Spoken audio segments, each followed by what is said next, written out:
Hello everyone, this is Julian from Kanen Coffee, and today we have a Quickmill Silvano EVO with us in the shop. Came in for a few issues, but mainly what we did was a complete tune-up on the machine, which is descaling both the brew boiler and the thermal block, replacing the gasket, deep cleaning the group head, deep cleaning the distribution plate and also the shower mesh, deep cleaning the steam wand with milk detergent, and then after that we did a few different parts on the inside, the main one being the actual steam boiler thermal block, as you can see here.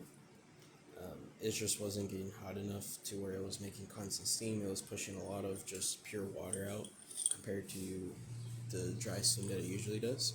So we had to replace the entire unit. But now we're just going to quickly test the machine. I'm going to start with brewing a shot. And then we're going to test the steam side right after.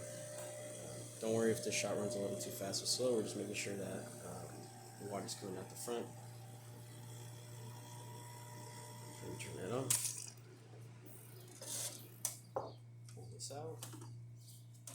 As you can see, if I run the water, nice steady stream coming out to the front.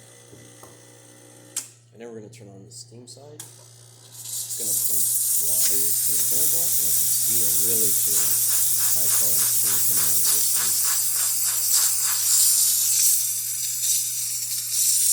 And yeah, that's about it for this repair. If you like this video or any of our other repairs on our channel, leave a like, subscribe, and hit the bell. Thanks for watching.